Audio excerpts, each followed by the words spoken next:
dari Arifianto ya, Arifianto yang dilaporkan, yang kalau kita dengar beberapa hari ini sangat viral ya, baik di media medsos Instagram maupun FB dan media-media yang media cetak, media elektronik, ada semua. Nah, kemarin klien kami Arifianto ini sudah memberikan klarifikasi kepada Polres Musi Banyuasin terhadap laporan yang dituduhkan kepada klien kami ini dari pelapor dengan tuduhan pengancaman, pembunuhan, pengeroyokan, kemudian penganiayaan dan pengerusakan. Terakhir itu dia dilaporkannya di Polres Musi Banyuasin. Kami klarifikasi bahwa sesungguhnya yang terjadi tidak seperti apa yang diberitakan, tidak seperti apa yang diviralkan lewat medsos. Jadi klien kami ini, Pak Arifianto ini adalah salah satu ahli waris daripada almarhum Haji Basir. Haji Basir ini adalah pemilik perusahaan perkebunan PT MB Rawabening ya, di Tunggal Jaya ya, Tungkaleler dan itu berisi kebun sawit. Dan perusahaan itu adalah perusahaan keluarga. Tungkaleler dan itu berisi kebun sawit. Dan perusahaan itu adalah perusahaan keluarga. Pemegang sahamnya keluarga dan itu perusahaan keluarga, itu namanya perusahaan tertutup ya, bukan TBK, perusahaan terbuka. Pada tanggal 23 November lebih kurang pukul 15.52 klien kami Arifianto ini mendapatkan telepon dari salah satu pemanen atau karyawan beliau yang lagi di lokasi perkebunan, sedang membersihkan kebun dan memanen. Dia mengatakan bahwa dia merasa terancam karena didatangi sekelompok orang. Ada 2 unit mobil yang mendatangi lokasi perkebunan itu, 1 mobil Fortuner warna putih, 1 truk warna hitam, GT atau pokoknya warna hitam, yang berisikan beberapa orang laki-laki dan 1 perempuan turun ke lokasi itu dan mengatakan, siapa yang suruh kalian panen? Ini saya direktur utama PT Rawabening ya. Kalau menurut penjelasan dari lokasi ya, dari orang dari lokasi, menurut Pak Arif tadi. Dan kalian jangan memanen, saya akan bawa ke Polda. Dan salah satu ada yang memang di sininya pistol ya. Nah, tapi mereka tidak menunjukkan identitas. Kalau direktur mana aktanya atau apakah ada surat tugas, kalau polisi atau ID card sebagai anggota polisi itu tidak diperlihatkan. Bahkan mereka ini diminta IKTP, para di lapangan ini, para pemanen ini diminta KTP karena nggak bawa KTP, karena memang lokasi kerja di kebun nggak bawa KTP, nggak diberikan. Tapi orang itu datang memvideokan tanpa seizin pemilik ya, tanpa seizin pemilik tubuh yang punya badan ini nggak mengizinkan memotong, sudah menyembah-nyembah atau tidak dipotong, tidak divideokan, tapi tidak dilaksanakan dan diancam kalau kalian tetap ini kami akan bawa ke Polda. Nah ini kita tidak tahu apakah polisi beneran, apa preman, silakan tugas penyidik untuk menyidik, mengetahui siapa identitas itu. Dan orang kebun nggak tahu apakah ini direktur PT Rawabening, apakah pemilik kebun nggak tahu, sehingga pelapor kepada itu tidak tahu siapa pelakunya, tidak tahu. Akhirnya Pak Arif ini memang sudah mau menuju kebun. Di menit keberapa itu ya, sekitar jam 4, ketemulah dengan mobil, 2 unit mobil ini. Nah Pak Arif ini ingin menyetop mobil itu, ingin menanyakan siapa yang mengaku-ngaku sebagai direktur utama, karena sebagai anak pemegang saham paling besar ya, di perusahaan keluarga bapaknya itu tidak pernah tahu bahwa ada penggantian direksi ya. Direksi utama itu kan, direktur utama itu Pak itu ya, Pak Haji Basir, beliau meninggal. Belum ada pergantian pengurus ya yang menggantikan direktur utama bapaknya tadi sebagai direktur utama dan pemilik perusahaan itu. Ingin menanyakan itu dan ingin menanyakan, mengklarifikasi pertarungan berat lawan akan dipikirkan sama dia kan. Nah, terjadilah seperti itu. Terus mobil itu melaju dengan terus. Kemudian itu tanggal 23 ya, tanggal 27 ya kalau salah, lebih kurang sore jam berapa hari itu juga ya, itu ada postingan FB jam berapa? 18.57 tanggal 27 ada postingan di FB, kemudian berita-berita juga mulai rame ya. Nah di FB itu ada video yang sempat kita ambil ya, di video itu, postingan itu, saya pelajari video itu. Di video itu ada kata-kata, pertama kita melihat si sopir Fortuner memegang HP, nggak entah sambil nyorot, entah sambil apa, memegang HP. Nah, kemudian ada kata-kata lanjakan, sikat, ada apa, biar dia nomor. Jangan kita biar dia nomor. Nanti kita lapor ke polsek. Itulah kejadian tabrak itu ada laporan, dan dirawat kejadian ini seolah-olah klien kami ini sengaja ingin membunuh, ingin mengancam, Pertama harus kita pikirkan bahwa satu orang ternyata di mobil itu lebih dari satu.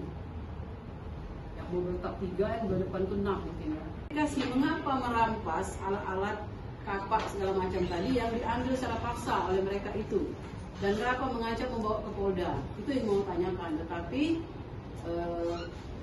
mobil itu tetap melaju, tidak mau berhenti, akhirnya iring-iringan, dan iring-iringan tadi di posisi mobil begini. Jadi ini katakanlah ini mobil Pak Arif, ini mobil Kak, ini mobil Fortuner. Nah, ini giring-giring, posisi debu. Ini zigzag begini. Yang di tengah mobil siapa, Bu? Yang di tengah mobil Tak. Fortuner posisi di depan. Begini-begini, ini zigzag. Nah, kemudian yang di belakang Pak Arif ya, Bu? Hah? Di belakang Pak Arif ya, Bu? Pak Arif di sini. Ini Pak Arif. Ini Pak Arif. Nah, ini Pak Arif. Nah, ini Pak Arif. Jadi Pak Arif ini nggak bisa dulu karena ada mobil ini. Nah, tiba-tiba mobil ini mendahului ke kanan nggak masalah ya. Nah, ini kan otomatis ngerem kan? Kejadian seperti itu. Mobil klien kami rusak juga, pecah radiator dan rusak sampai saat ini mobil Land Cruiser. Kemudian mobil putih pun kita tidak menyangkal fakta itu memang terjadi. Depannya, belakangnya kerusakan ya. Nah, jadi kalau dikatakan klien kami sengaja ingin membunuh, sengaja mengancam, tidak. Coba bayangkan dia memang advokat pejuang yang harus menegakkan keadilan. Kami tidak tahu pada hari itu bagaimana kondisi kami di lapangan. Itu di mana, Bu? Jadi kejadiannya ketika penghadangan itu di lokasi Polsek Tungkal Iril, Kecamatan Tungkal Iril, Kabupaten Banyuasin. Puncak Banyuasin. Penghadangan masih di proses Banyuasin. Ketika kami dilakukan, dikejar sampai seperti seorang yang kami tidak tahu lagi. Terjadi penabrakan secara kasar tersebut di lokasi masuk Mubang, Sungai Lilit. Itu yang nabrak mobil berapa rupiah? Yang nabrak satu orang, tapi yang mengejar ada satu orang mobil lagi. 2 mobil ya? 2 mobil. Dan kami diteriaki maling, sehingga supaya masyarakat tahu kami berusaha untuk dimasa secara rame-rame. Menurut Ibu motifnya apa, Bu? Kami tidak tahu motifnya. Yang jelas menurut kami memang dia punya kepentingan mencelakai kami. Karena kami mengetahui kami memang dia punya kepentingan mencelakai kami. Karena kami mengetahui dia telah melakukan pencurian atas aset PT MB Rawabening. Berarti yang melakukan penabrakan ini pada mobil kita itu pelaku pencurian itu? Pencurian di PT MB Rawabening. Diperkirakan, Bu. Iya. PT apa diduga ya? Bu, PT apa itu? PT MB Rawabening. Saat itu kita dari mana, Bu? Dari mau pergi atau mau pulang? Dari mana, Bu? Saya melakukan kunjungan ke kebun tersebut karena saya sebagai seorang direktur utama dari perusahaan tersebut, dan juga saya sebagai kuasa hukum perusahaan tersebut selama 12 tahun. langkah hukum kita dengan insiden ini gimana? Kami sudah melaporkan kepada Polsek karena kami pada waktu mencari perlindungan dulu ke Polsek terdekat. Kami tidak mau tahu di mana, yang penting kami lakukan perlindungan diri. Sampai di situ kami ya diterima dengan baik, dan juga selama proses tersebut kan kejadian itu hari Selasa tanggal 23 November. Jam Sekitar jam 16.30. Sore hari ya? Bu, atau kerugiannya Bu? Kerugiannya ya Anda lihat sendiri. Mobil saya hancur seperti itu. Dan yang kedua, nyawa kami terancam. Asisten saya satu lagi langsung shock. Ini pun darah tinggi seketika. Terus yang satu lagi mendadak demam. Sempat beberapa jam kita di OGD rumah sakit. Berarti terluka itu kabur Bu ya? Ya. Kabur terluka itu Bu, terluka yang nabrak Bu. Oh, enggak kabur. Hari ini mobilnya ada di Pengadilan Agama Sekayu. Beredar mobilnya ada di Pengadilan Agama Sekayu.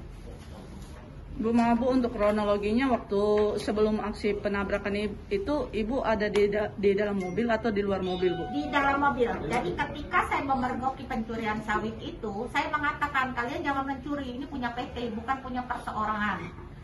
Nah akhirnya dari salah satu dari yang mencuri itu langsung menghubungi yang kami tidak tahu. Yang kami dengar cuma di Aldi, terus lagi Arif. Nah tiba-tiba kami sudah merasa itu tidak kondusif, kami masuk di mobil, kami pulang ke tempat lokasi PT tersebut. Tapi di tengah jalan kami dihadang oleh anak perempuan yang kami tidak tahu. Setelah itu sopir saya berusaha meloloskan diri. Jadi dengan itu meloloskan itu sampai seperti apa kami. Setelah meloloskan diri, di depan baru 200 meter ada lagi. Nah langsung mobil RC itu ya mungkin dilihat di video itu seperti itu. Sebenarnya banyak video-videonya yang kami tidak bermaksud untuk mengedarkan karena kami akan proses hukum ini berjalan dengan maksimal. Oke, kalau untuk kondisi di dalam mobil saat itu Ibu bersama siapa? Ada berapa banyak orang Bu? Saya bersama asisten saya 3 orang, sopir saya, sudah itu saja. Satu lagi ada mungkin dari berlima jadi ya Bu ya? Iya, tapi kami dikawal oleh dari kebetulan ada keluarga dari si klien kami dan juga dari mandor. Karena kan saya ninjau kebun itu setelah ada laporan kehilangan. Saya tidak mau sepihak, makanya saya tinjau apakah ini benar atau tidak. Saya tidak mau nanti tiba-tiba ini hanya fitnah, karena mengingat ini adalah audit dari kebun itu gitu. Bu, saat pengejarannya itu ada nggak ancaman dari yang mobil nabrak itu akan mengancam membunuh atau seperti apa nggak? Ancamannya ya kita tidak dengar karena kan kita tertutup. Tapi kalau dia dari kalimat dia itu turun kamu katanya, gitu. Dan sambil ya saya tahu. Anak ini memang beberapa anaknya adalah narkoba. Yang kedua memiliki senti. Dan saya pernah salah satu mendampingi dari anak direktur utama. Kan saya sekarang direktur utama. Dahulunya adalah klien saya yang direktur utama. Anaknya adalah salah satu. Hai pemirsa Sri Popo TV, jangan lupa komen, like, dan subscribe. Serta tonton terus berita-berita terupdate lainnya ya.